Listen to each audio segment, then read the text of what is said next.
I opened the door to take the groceries. She couldn't have been more than 18. Hands trembling, eyes darting past my shoulder. The paper bags rattled between us. "They made me swap your items," she whispered, breath shaking. "Your daughter is in danger. They're watching from that car." She nodded toward a black sedan idling across the street. Tinted windows, engine purring low. "They said if I spoke, they'd make my family disappear." Then a red dot bloomed on her forehead. I moved before thinking, dragging her inside, door slamming, bags spilling across the tile. My heart did not speed up. It slowed, Legion reflex. She collapsed against the wall, crying without sound. I peeked through the slit of the curtain. The sedan didn't move. The sniper's patience was a message. Inside, she whispered names I didn't know. A chain of small betrayals rolled out of her like beads on a snapped string. I heard my own blood humming, old instincts calling, old betrayals echoing. My wife, Naomi, appeared at the end of the hallway, bathrobe cinched tight, phone in her hand. She looked at the girl, then at me. Not shocked, not even curious, just blank. That was the first tremor. Naomi never missed a chance to dramatize. Yet here she was, silent, watching, no flicker of fear. Her eyes flicked once toward the street, then back to me. I told her to lock the back door. She didn't move. The delivery girl whispered, "They used her number to place the order, said she'd be home, said you'd be alone." Naomi turned away without a word. The puzzle clicked in silence. My wife's late nights, the encrypted messages, the credit card charges she claimed were for the clinic, even the sudden cash withdrawals. I'd built a life out of tracking patterns. This one had been growing under my own roof. I moved the girl into the basement, safer there. She curled up on the cot like a wounded sparrow. I sat upstairs at the kitchen table, laptop open, scrolling through Naomi's phone records, bank statements, and a hidden folder on our shared cloud drive. The story built itself line by line.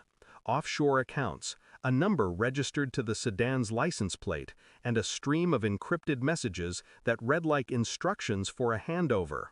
They hadn't just targeted my daughter, they'd used Naomi to set the stage.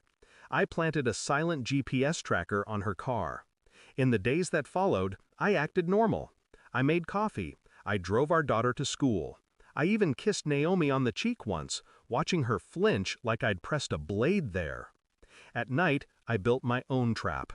I mirrored her messages, decoded them, mapped the drop locations.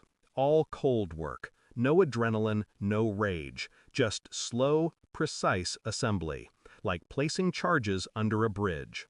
On the fourth night, the data lined up.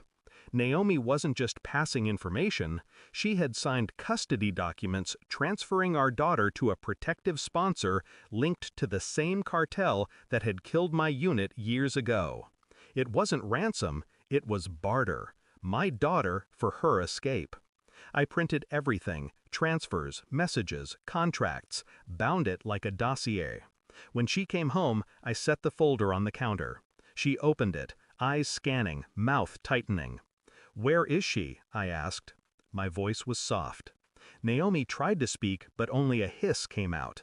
She had expected panic, not precision. She backed up, bumping the cupboard. I slid my phone across the counter. A live video feed played. Our daughter sitting in a safe room 20 miles away, guarded by men who owed me favors from a lifetime no one here knew about. "I already got her back," I said. Naomi's hands flew to her mouth. Her eyes watered, not from guilt, but from losing control. "You don't understand," she whispered. "I understand perfectly." I pressed play on another feed. Her contact, the man in the black sedan, zip-tied in a warehouse, whispering confessions into a camera. Her legs gave out. She slid down the cabinet, robe pooling like a flag of surrender. I stayed standing, silent, a soldier at parade rest. Dawn leaked through the blinds. Naomi sat slumped, eyes vacant. She knew there was no negotiation left. I'd used her own pathways to undo her plan. No screaming, no threats, just removal.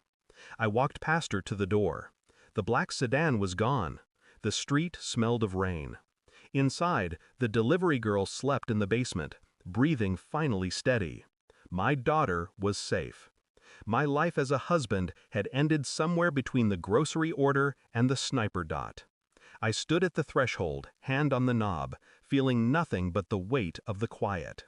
Years of discipline had prepared me for this, not the fight, but the walk away. No pity, no anger left, only clarity. As I closed the door, I whispered to myself, barely sound, more like breath. They thought I'd panic. They forgot who taught me to stay calm. Then I stepped into the hallway's dark and let the silence take me whole. Thanks for watching.